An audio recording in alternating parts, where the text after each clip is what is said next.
என்னப்பா இது அதிசயமா இருக்கு? திருட வந்தவன் எல்லா பணத்தையும் எல்லாம் எடுத்துட்டு போயிருக்கணும். அதுதானே கரெக்டா 2 லட்சத்தை மட்டும் எடுத்திருக்கான்னா திருடன் வெளியிருந்து வந்திருக்க முடியாது. வீட்டுக்குள்ள இருந்து எவனோ ஒருத்தர் செஞ்சிருக்கான். அப்ப உடனே போலீஸுக்கு போன் பண்ணுங்க. அவங்க வந்து நம்ம வீட்டுல வேலை செய்யறவங்களை கூப்பிட்டு உதைச்சு கேட்டா உண்மையை சொல்றானுங்க. நீ ஒரு புரியாத பொண்ணுமா. போலீஸ்ல கம்ப்ளைண்ட் கொடுத்தா நான் இல்ல மாட்டிப்பேன். அதெல்லாம் அசுத்த பணம். அசுத்த பணம்னா கணக்குல காட்டாத பணம்னு. அப்படின்னா இது எப்படி விட்டுற போறீங்களா? விடுவேனா?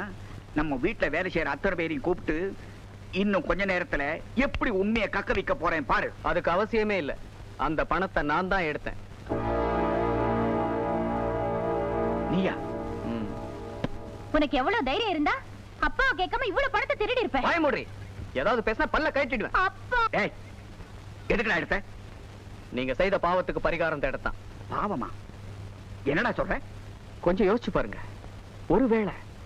ஒருவேளை சாப்பாட்டுக்கே கஷ்டப்பட்டுக்கிட்டு இருந்த நம்ம குடும்பத்தை இன்னைக்கு இந்த அளவுக்கு வசதியோட வாழ வச்சிருக்காங்களே அந்த சிவராமன் அங்கிள். அவங்களுக்கு நம்பிக்கை துரோகம் செஞ்சு நயவஞ்சகமா ஏமாத்தி பல கோடிகளை மோசம் பண்ணீங்களே, அது பாவம் இல்ல? தான் மக கல்யாண செலவுக்காக அந்த சிவகாமி அம்மா உங்ககிட்ட உதவி கேட்டு காலை பிடிச்சு கெஞ்சி கதறி கேட்டாங்களே, கொஞ்சம் கூட ஈவிரக்கம் இல்லாம அவங்க செய்த உதவியெல்லாம் மறந்துட்டு நன்றி கெட்டத்தனமா நடந்துக்கிட்டீங்களே, அது பாவம் இல்ல?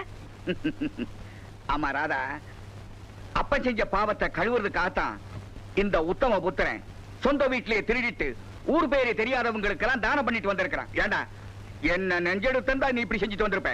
பெரிய வள்ளல் இவரு. கடத்தேங்க எடுத்து வழி பிள்ளையாருக்கு உடைச்சிட்டு வந்திருக்காரு. ஆமா, அவங்கதான் மான மரியாதை எல்லாம் பாக்குறவங்களாச்சே. அந்த பணத்தை ஓசியில வாங்க அவங்களுக்கு வெக்கமா இல்ல? சொரண கெட்ட ஜென்மங்க. இன்னொரு தடவை அவங்கள பத்தி ஏதாவது தப்பா பேசின இங்க நடக்கிறது. எதுக்காக இந்த பணத்தை அங்க எடுத்துட்டு போனோம்? அது அவங்களுக்கு பயன்படாமலே போயிடுச்சு.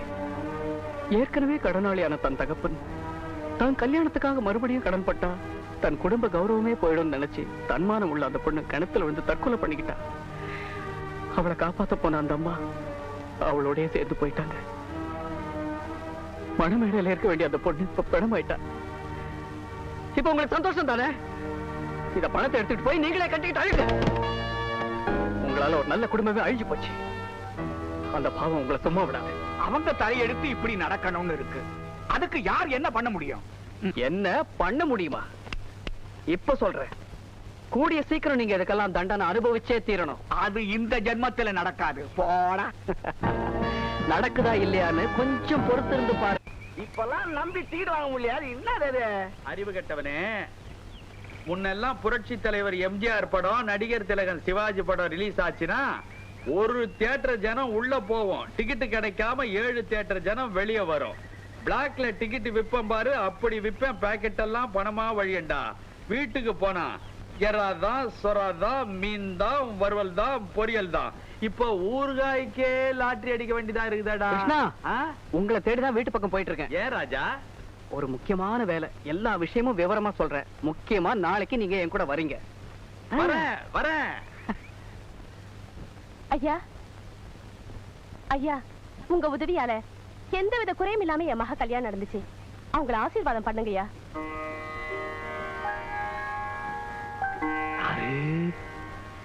கல்யாணியா? அம்மா, இவ்வளவு நாள் என்னை விட்டுட்டு எங்கடா போயிருந்தேன்? ஐயா, நான் உங்க வீட்டு வேலைக்காரி பங்கஜம். இது ஏன் பொண்ணு. ஆசீர்வாதம் பண்ணுங்கய்யா. பங்கஜமா? அடேடே, உன் பொண்ணா? அடேடே, நான் மனைவி இல்லாதவனாச்சே, மக்கள் இல்லாதவனாச்சே. ஆசீர்வாதம் பண்ணா நடக்குமா? ஐயா, நீங்க தெய்வையா, நீங்க தான் ஆசீர்வாதம் பண்ணணும். கால்போல் தழைத்து அருகுபோல் வேரூன்றி பல்லாண்டு பல்லாண்டு வாழணும்.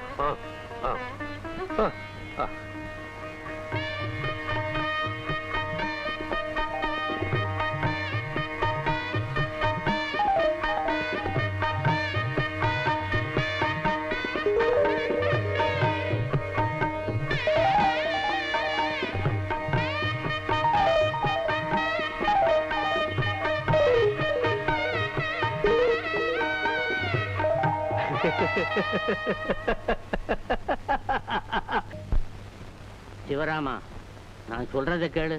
இந்த மாத்திரையாவது சாப்பிடப்பா. குடு போடுற வெத்து பேப்பர்ல தானே நீ எங்க கையெழுத்து போட சொல்றியோ அங்க போடுறேன். உனக்கு பணம் வேணும்னா என்கிட்ட கேட்டிருக்க கூடாது, நானே கொடுத்திருப்பனே. ஏப்பா என்ன ஏமாத்தனே, அடடே ஏப்பா என்ன ஏமாத்தனே, அடடே. வாங்க. நான் சொன்னேனே, சிவராம் அங்கிள். வணக்கங்க.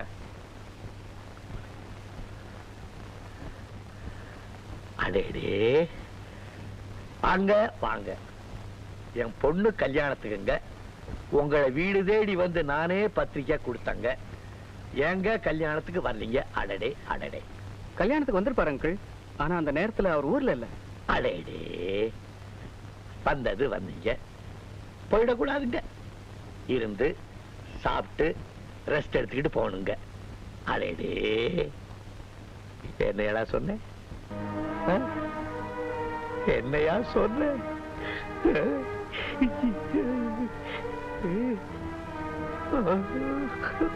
அவங்க இங்க இருந்து சாப்பிட்டுட்டு போவாங்கப்பா, நான் பாத்துக்கிறேன். நீ ரெஸ்ட் எடுத்துக்கவா. சாப்பிட்டு பாப்பா.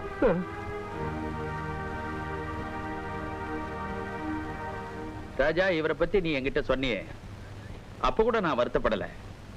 இப்ப நேரா பார்த்தா எனக்கே பரிதாபமா இருக்கு. பாவம். கோயிலா இருந்த இந்த வீட்டை குட்டிச்சோறு ஆக்கிட்டானே சண்டாள பய. முள்ள முள்ளால தான் எடுக்கணும். அதுக்காக உங்களை ஒரு கருவியா பயன்படுத்த போறேன். உங்களுடைய ஒத்துழைப்பு ரொம்ப அவசியம் தேவை. என்ன எல்லாரும் சேர்ந்து என் தலையில குழம்பு வைக்கிறீங்களே, பிச்சு குழப்புறீங்களே. ஒரு கல்ல 2 மாங்காய் விழணும். ஒரு கல்லுல 2 மாங்காவா? அதெல்லாம் சின்ன புள்ளையில ஆடின ஆட்டம். சுத்த தேங்காயா இருக்கிறிய. வேணாம் உரி அடி, நீதான் கிருஷ்ணன் ஆச்சே. விஷயத்துக்கு வருவோம். நான் சொல்றபடி எல்லாம் நீங்க செய்யணும், மத்தத நான் பாத்துக்கிறேன். ஆமா, எவ்வளவு செலவானாலும் நான் பாத்துக்கிறேன். அப்படியா விஷயம்? Wait and see.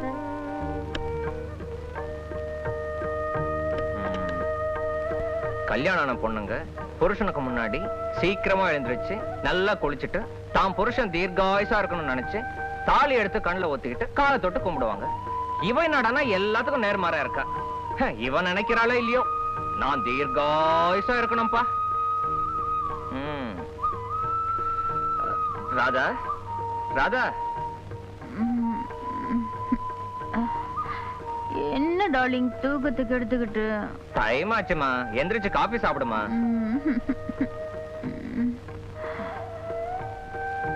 ஐயோ ராதா, நான் இப்பதான் சுத்தமா குளிச்சிட்டு வந்திருக்கேன், மறுபடியும் குளிக்க வச்சிடாத ப்ளீஸ் ராதா.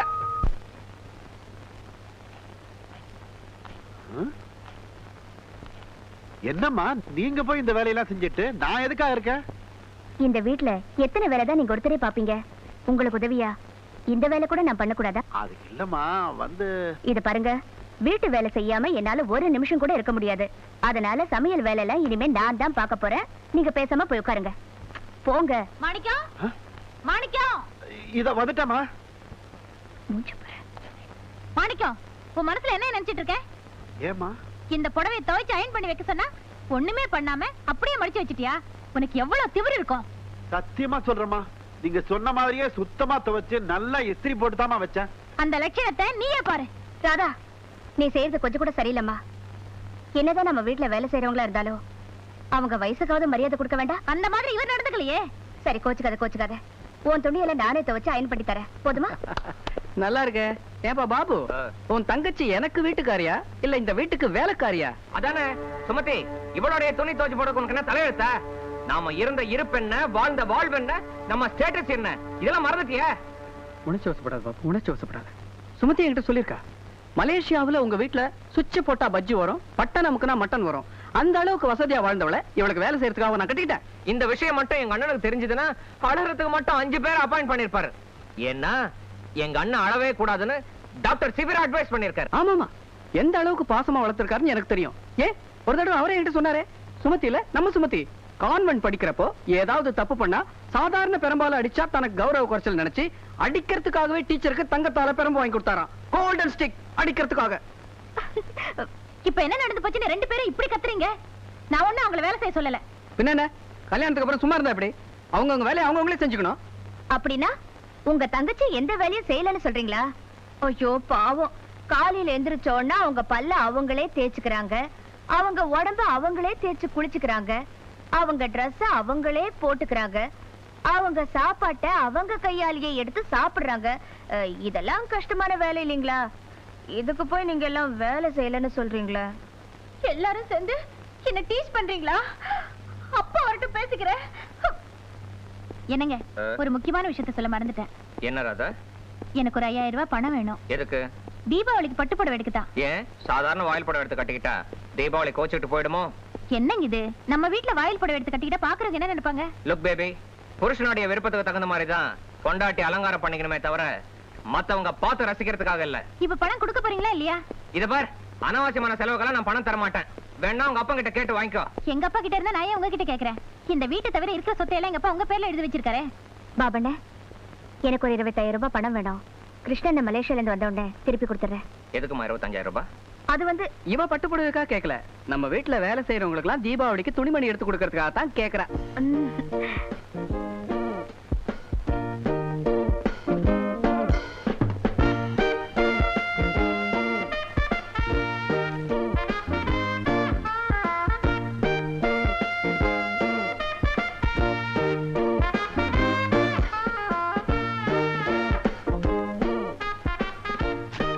தேங்க்யூ பாபு. என்னது 1 லட்சத்துக்கு எழுதி வச்சிருக்க? 1 லட்சமா? ஏன் இப்படி வாய் பொளக்குற? எங்களுக்கு 1 லட்சம் 1 ரூபாய் நோட்டு மாதிரி. ஆமாமா. இத பாரு ராதா, என் பேர்ல எழுதி வச்சிருக்கிற ரப்பர் எஸ்டேட்ல வர வருமானத்தை எல்லாம் இந்தியாவுக்கு கொண்டு வரதுக்காக தான் இவங்க அண்ணன் மலேசியன் கவர்மெண்டோட பேச்சுவார்த்தை நடத்திட்டு இருக்காரு.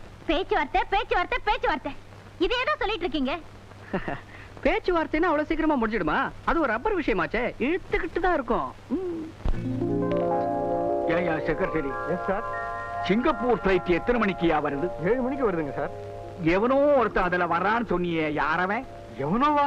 அவர் சார், மிஸ்டர் ஜே ஜூ. அவர் வரார் சார். அவரை ரிசீவ் பண்றதுக்காக தான் மிஸ்டர் கிருஷ்ணனும் மிஸ்டர் தினோபாலும் ஏர்போர்ட் போயிருக்காங்க சார். ஏமா ராதா, சேச்சே சூச்சு சி வாயிலே நுழைய மாட்டேங்குதுங்கம்மா அந்த பேரு. அவன் பர்த்டே கொண்டாடுறதுக்காக வேண்டி நம்ம மாப்பிள்ளை நம்ம பணத்தை எல்லாம் எடுத்து தண்ணி மாதிரி செலவழிக்கிறாருமா. பாரு, மூக்க முட்டை குடிக்கிற பசங்களை எல்லாம் பாரு, அசல் பொறுக்கி பசங்க மாதிரி இருக்கிறாங்க. இதெல்லாம் பார்க்கும்போது எவ்வளவு எரியுதுமா. ஐயா, இந்த கூல் ட்ரிங்க்ஸ குடிங்க, எல்லாம் சரியா போயிடும். நீ வேற பபுரு சரியில்லடா, போற. ஏயா இந்த ஜே ஜூங்கிறது யாருங்கய்யா? ஆஹா, என் சித்தப்பன் போடா. உங்க ஏய், வர்றவங்களை இன்வைட் பண்ணாம இங்க நின்னுட்டு இருந்தா எப்படி?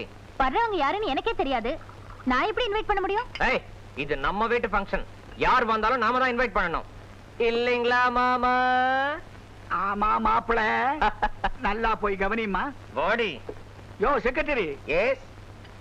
யாரியா அந்த சேச்சே சூச்சு? எங்க பாஸுக்கு அவரு தெய்வம் மாதிரி.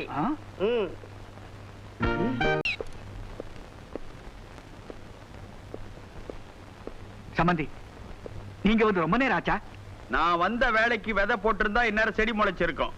ஏம்மா, காலையில உன்னுடைய புருஷன் எங்க கூப்பிட்டான் உன்னை? கோயிலுக்கு போலான்னு கூப்பிட்டாரு. கோயில்ல இருக்கிற தெய்வத்தை விட எவனோ பெத்த குழந்தைய எவனோ தொட்டுள்ள போடுறானா, அதுக்கு அப்பனும் பொண்ணும் போய் கிளுகிழுப்பு காட்டிட்டு வரீங்களோ? கிளுகிழுப்பு வார்த்தை மதிக்காத இவள நான் டைவர்ஸ் பண்ண தான் முடிவு பண்ணிட்டேன். மாப்பிள, என்ன வார்த்தை சொல்றீங்க? பின்ன என்ன பாபு, பாபு, ஏதோ தங்கச்சி உங்க வார்த்தையை மதிக்கலைங்கிறதுக்காக இப்படி ஒரு முடிவுக்கு வரலாமா? பின்ன என்ன, எங்க அண்ணன் வார்த்தை கட்டுப்பட்டு நான் அவங்க தங்கச்சி கழுத்துல தாலி கட்டினேன். இல்லன்னா நான் ஹாங்காங்ல படிக்கும்போது ஒரு பொண்ணை உயிருக்கு கால் வச்சிட்டு இருந்தேன். அவளை எல்லாம் நான் கல்யாணம் பண்ணிருப்பேன். ஹாங்காங்லயா? அதான் பாஸ், ஹாங்காங்ல 9 கப்பலுக்கு சொந்தக்காரங்கிறாரு ஓசி பீசா. அவனோட மக இவன் காலி சீசா. ஓஹோ, அந்த பொண்ணா? எச்ச பொண்ணுனா கூட கண்ணாடியில தெரியற மாதிரி உள்ள போறதெல்லாம் தெரியுமே. செக்கச்சவேலுன்னு நல்ல உயரமா கிஸ் பண்ணணும்னா கூட ஏணி வச்சுதான் விச்சக்கன்னு கிஸ் பண்ணணும். மாமா, ஒரு புருஷனுக்கு செய்ய வேண்டிய பணிவிடைய உங்க பொண்ணு துளியாவது செஞ்சிருக்காள? அண்ணே, நீங்க சொல்றத பார்த்தா இவங்க கையால ஒரு கிளாஸ் காஃபிய கூடவா குடுக்கல? நல்லா கொடுத்தாள. பாபு, கோச்சிக்காத. ராதாவை எங்க அப்பா வளர்த்த விதம் அப்படி. எஸ், முந்தா நேத்து வரைக்கும் துணிமணியில மாணிக்கம் தானே தோச்சு போட்டுட்டு இருந்தாரு. டேய், நீ ஏண்டா எரியற நெருப்புல எண்ணெய ஊத்துற? இன்னும் கொஞ்சம் ஜகஜோதியா எரிட்டுமேன்னுதான். அது இல்ல சம்பந்தி, நம்ம மாணிக்கம் இன்னைக்கு நேத்தா இந்த வேலையெல்லாம் செய்யறான். அதை விடுங்க. இன்னைக்கு எத்தனை பேர் அவன் பொண்டாட்டினுடைய சேலை ஜாக்கெட் எல்லாம் துவைக்காம இருக்கிறான் சொல்லுங்க. எதுக்கும் வக்கீலாதவன் தான் அந்த மாதிரி வேலை எல்லாம் செய்வான். அண்ணே நீங்க தான் இதுக்கு ஒரு முடிவு எடுத்தாகணும். எது யார் யார் புடவையை யார் துவைக்கிறதுன்னா எனக்கு வேற வேலையே இல்லையாடா அறிவு கட்டவனே. நான் இவ்வளவு டைவர்ஸ் பண்றத பத்தி சொல்றேன். எந்த மாப்பிள்ளை இது? டைவர்ஸ் சொல்லிட்டு என் கர்ப்பத்தை கலைக்கிறீங்க. மிஸ்டர் ரங்கராஜ், ஆரம்பத்துல உங்களுக்கு கர்ப்பம்னு தெரிஞ்சிருந்தா உங்களோட நான் சம்பந்தமே வச்சிருக்க மாட்டேன். ஏன்னா ஆம்பளை கர்ப்பம் எனக்கு பிடிக்காது.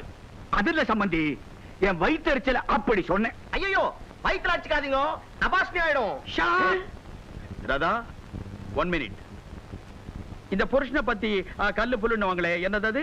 கல்லானாலும் கணவன், புல்லானாலும் புருஷன். இன்னொன்னு கணவனே கணவனே கண் கண்ட தெய்வம். அத புடிச்சுக்க. நீ அந்த பழமொழியை கெட்டியா புடிச்சுக்கினா லைஃப் நல்லா இருக்கும். சம்பந்தி இப்ப நீங்க சொல்லிட்டீங்கல்ல, இனிமே பாருங்க ராதா எப்படி நடந்துக்கிறாங்க. நான் பார்க்க வேண்டியது இல்ல, என் தம்பி பார்த்தான்னா போதும். சம்பந்தி ஒரு சின்ன விஷயம். என்னது? மலேசியா கவர்மெண்ட் பேசிட்டு இருந்தீங்களே, அது என்ன ஆச்சு? மலேசியன் கவர்மெண்டோட பேச்சுவார்த்தை முடிஞ்சு போச்சு. அப்போ சீக்கிரமா காசெல்லாம் வந்துடும். மிஸ்டர் ரங்கராஜன், பணத்துக்கு நீங்க ரொம்ப அலையறீங்க. இந்தியன் கவர்மெண்டோட இன்னும் பேச்சுவார்த்தை முடியலையே. இப்படி பேசிட்டே இருந்தா எப்பதான் வரும்? நான் ஒன்னு சொல்றேன் கேளுங்க. காவேரி தண்ணியை பத்தி 1924 பேச ஆரம்பிச்சாங்க. என்னைக்கு தண்ணி வருதோ அன்னைக்கு பேச்சு நிக்கும்.